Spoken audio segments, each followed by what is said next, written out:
Bismillahirrahmanirrahim. Assalamualaikum warahmatullahi wabarakatuh. Alhamdulillahirabbil alamin wa bihi nasta'in wa ala umurid dunya waddin. Bada'tu bi bismillahi awwala tabarakar rahmanir rahim wa mau'ila wa sannaitu sallallahu rabbi ala ridha muhammadinil muhda ilan nasi mursala wa itratihi summa sahabatu summa mantala hum alal ihsani bil khairi mubbala. Para pendengar acara Mutiara Iman Kompas TV dimanapun berada, yang insya Allah dirahmati oleh Allah Subhanahu wa Ta'ala, semoga selalu dalam keadaan sehat walafiat dan selalu dalam lindungan Allah Subhanahu wa Ta'ala. Puji syukur kita kehadiran Allah Subhanahu wa Ta'ala, yang mana atas kehadiran beliaulah kita masih bisa diberikan berupa nikmat ilmu, nikmat sehat, taufik serta hidayahnya lah, hingga di pertemuan yang mulia ini kita masih diberikan kesempatan untuk saling menyapa dan saling bertatap muka, kalau tidak secara langsung, pada acara kita Mutiara Iman Kompas TV. Semoga seluruh para pendengar dirahmati oleh Allah Subhanahu wa Ta'ala, dan semoga Allah memberkahi apa yang kita kerjakan dan apa yang kita lakukan di dunia ini. Amin, amin ya rabbal alamin. Para pendengar Kompas TV yang dirahmati oleh Allah, pada kesempatan kali ini izinkan saya untuk menyampaikan sebuah tema dan menguraikannya, yaitu birrul walidaini. Birrul walidaini adalah berbuat baik kepada orang tua selagi mereka masih hidup, bahkan setelah mereka wafat. Setelah mereka wafat dari dunia.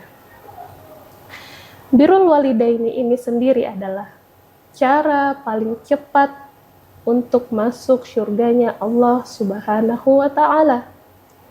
Dalam sebuah hadis Rasulullah Shallallahu Alaihi Wasallam bersabda, la yudkhilu ahadam minkum amaluhul jannah wa la yujiruhu minan nari wa la ana illa birahmatin minallahi. Rawahu Muslim. Rasulullah Shallallahu Alaihi Wasallam bersabda, tidak ada seorang hamba pun yang akan masuk surga dengan amalannya sendiri, dan tidak ada juga yang bisa menyelamatkannya dari panasnya api neraka kecuali dengan rahmatnya Allah Subhanahu wa Ta'ala, wala ana, dan bukan karena aku, hanya karena masuk surga oleh rahmat Allah Subhanahu wa Ta'ala. Hadis riwayat Muslim. Para pendengar dimanapun berada, ada satu amalan yang amat besar pahalanya di sisi Allah, yaitu birrul walidaini, yang artinya adalah berbuat baik kepada orang tua kita. Dalam sebuah hadis, Rasulullah SAW mengatakan bahwa ridallahi fi ridal walidaini wa sukhtullahi fi sukhtil walidaini. Ridhonya Allah terletak kepada ridhonya kedua orang tua kita, dan kemurkaan Allah Subhanahu wa Ta'ala ada pada kemurkaan orang tua kita.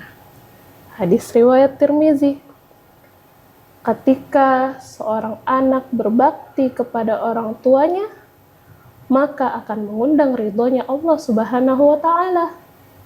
Dan sebaliknya, apabila seorang anak itu durhaka kepada orang tuanya atau menimbulkan kemurkaan bagi kedua orang tuanya, maka disitulah letak murkanya Allah terhadap anak tersebut. Maka Ridho orang tua ini adalah penentu dari ridho Allah Subhanahu wa Ta'ala. Umar bin Ahmad Barojah mengatakan dalam kitabnya Akhlak lil Banin Juz 2, mencintai kedua orang tua ialah bukan hanya sekedar sikap moral yang dianjurkan, melainkan ia adalah perintah syariat yang terdapat dalam Al-Quran dan Sunnah. Allah Subhanahu wa Ta'ala berfirman, "Wa qada rabbuka alla ta'budu illa iyyahu wa bil walidaini ihsana. Imma yablughanna indaka ahaduhumal kibara aw kilahuma fala taqul lahumā uffin wa la tanharhumā wa qul lahumā qawlan karīmā." Al-Isra ayat 23. Dan Tuhanmu telah memerintahkan kepadamu agar engkau tidak menyembah kepada selainnya dan berbuat baik kepada kedua orang tua. Dan apabila salah seorang di antara keduanya atau bahkan keduanya sampai berlanjut usia dalam pemeliharaanmu, maka jangan sekali-kali engkau mengatakan perkataan yang tidak enak atau perkataan janganlah engkau membentak keduanya dan katakanlah perkataan yang baik-baik kepada mereka. Quran Surat Al-Isra ayat 23. Para hadirin, kita lanjutkan nantinya di segmen selanjutnya.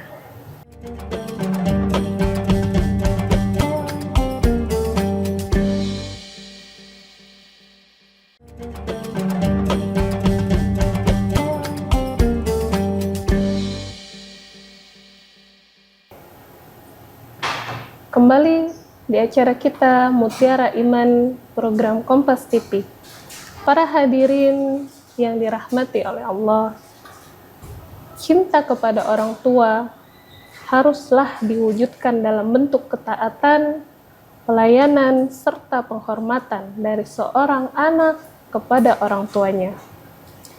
Seorang anak tidak diperbolehkan meninggikan suaranya terhadap suara orang tua, di depan suara orang tua. Tidak boleh menyakiti hati mereka, tidak boleh juga membentak atau bahkan mengatakan perkataan menolak atas apa yang mereka perintahkan. Cinta ini juga berarti mendahulukan kebutuhan pribadi dibandingkan kebutuhan mereka, dibandingkan keinginan pribadi. Diceritakan dalam sebuah kisah seorang hamba Allah yang sangat soleh dan bertakwa menghabiskan selama hidupnya dengan berbuat baik dan beramal soleh.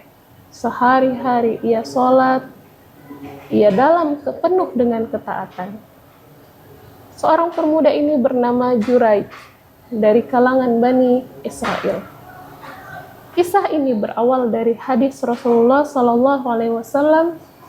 Rasulullah menyebutkan tidak ada yang bisa bayi, tidak ada satu bayi pun yang bisa berbicara dari dalam buayan kecuali ada 3 bayi.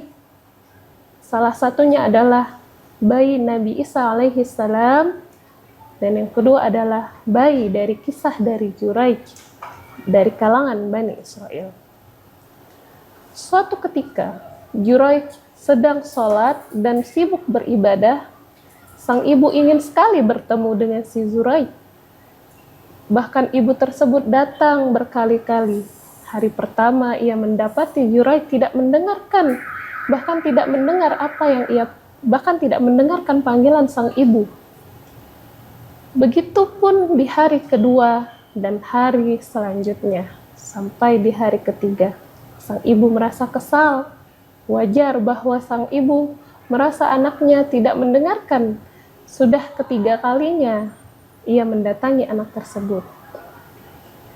Singkat ceritanya, sang ibu mendoakan si anak, "Ya Allah, jangan engkau matikan anakku yang soleh ini sampai ia bertemu dengan seorang wanita penzina." doa sang ibu tersebut didengar oleh Allah Subhanahu wa Ta'ala.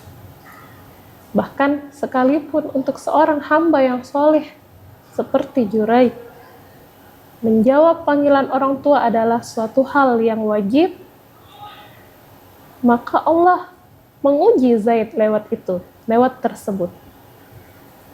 Suatu hari, datanglah seorang wanita penzina yang jatuh cinta kepada Juraij dan menggoda Juraij agar mau kepadanya. Tapi Juraij menolak. Seorang yang ahli ibadah tidak goyah sedikit pun dengan kecantikan paras wanita tersebut. Juraij menolak ajakan wanita tersebut untuk berzina, hingga akhirnya wanita tersebut putus asa dan berzina dengan seorang pengembala kambing yang lain. Sampai kemudian wanita tersebut hamil, dan kemudian terdengarlah kabar di seluruh penjuru kota bahwa si Juraij telah menghamili seorang wanita penzina. Sampai waktu yang tiba, anak itu lahir. Bayi tersebut berbicara dengan izin Allah bahwa saya adalah anak pengembala kambing. Perhatikan kisah ini. Dari kisah ini kita belajar bahwa panggilan orang tua, perintah orang tua dalam bentuk apapun, bahkan dalam keadaan sholat sekalipun, dikatakan bahwa sholat yang dilakukan Juraij ketika itu adalah sholat sunnah, maka panggilan orang tua bersifat wajib. Maka doa yang disampaikan ibunya itu dikabulkan oleh Allah Subhanahu wa Ta'ala. Maka di sisi lain Allah mengabulkan si ibu tadi, dan di sisi lain Allah menyelamatkan Juraij dari fitnah wanita penzina tersebut. Karena kesolehan dan ketaatan Juraij, tetapi Allah memberikan pelajaran bagi kita semua bahwa lewat kisah ini cinta kepada orang tua harus dilakukan dalam bentuk kewajiban dan mentaati perintah orang tua kita. Cinta ini juga berarti mendahulukan kebutuhan mereka dibandingkan kebutuhan pribadi kita masing-masing. Di era modern seperti ini, bentuk cinta kepada orang tua bisa diwujudkan dengan hal-hal yang kecil, sekedar membantu pekerjaan rumah, mendoakan orang tua kita, atau bagi anak sekolah menghabiskan bekal yang telah dimasak oleh ibu. Hal-hal sederhana inilah yang sebetulnya adalah menjadi ladang yang pahala yang besar bagi kita. Dalam Akhlaq lil Banin diceritakan bahwa seorang anak memang seharusnya mengingat jasa besar kedua orang tuanya, sebagaimana ibunya menanggung kehamilannya, menanggung selama 9 bulan, dan saat melahirkannya. Maka kita lanjutkan di segmen selanjutnya, tetap di Mutiara Iman Kompas TV.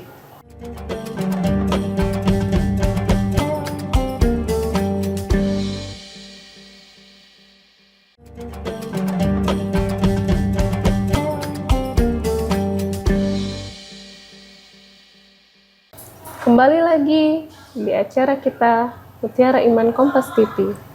Para pendengar Kompas TV yang setia dimanapun berada, yang insya Allah dirahmati oleh Allah Subhanahu wa Ta'ala. Dalam kitab Akhlaq lil Banin diceritakan bahwa seorang anak harus selalu mengingat besarnya jasa orang tua bagi hidupnya. Sang ibu, ia menanggung kehamilannya berbulan-bulan, bahkan sampai 9 bulan, begitu pula sang ayah. Sang ayah menanggung beban keluarga, bersusah payah mencari nafkah untuk kehidupan sehari-hari sang anak dan keluarga tersebut. Maka kita belajar bahwa mencintai kedua orang tua bukan sekedar etika keluarga, melainkan bagian daripada iman. Berbakti kepada orang tua membuka pintu ridhonya Allah Subhanahu wa Ta'ala dan membuka keberkahan yang menutupi jalan berkahnya hidup di dunia ini. Ternyata tiada nikmat dunia yang lebih besar setelah iman, melainkan hadirnya kedua orang tua kita dalam hidup kita. Dari merekalah seorang anak lahir di dunia, mendapat kasih sayang sepenuhnya dan seutuhnya, pendidikan pula, dan doa yang tak pernah putus. Sudahkah kita membahagiakan orang tua kita hari ini bahkan, atau bahkan sampai nanti, adakah niat dari dalam kita untuk membahagiakan mereka? Sudahkah kita juga berdoa untuk mereka? Allahumma ighfir lana wa liwalidina warhamhuma kama rabbayana shighara. Ya Allah, ampunilah kedua orang tua kami dan rahmatilah mereka, sayangilah mereka sebagaimana mereka menyayangi kami dari waktu kecil. Hadirin sekalian, cinta adalah memberi, bukan mengambil. Dari orang tua kita belajar bahwa cinta yang sebenarnya adalah memberi, dan cinta yang sebenarnya juga ialah menerima tapi tidak menuntut. Sekian yang dari saya sampaikan, lebih dan kurangnya saya mohon ampun kepada Allah Subhanahu wa Ta'ala. Wabillahi taufiq wal hidayah. Wassalamualaikum warahmatullahi wabarakatuh.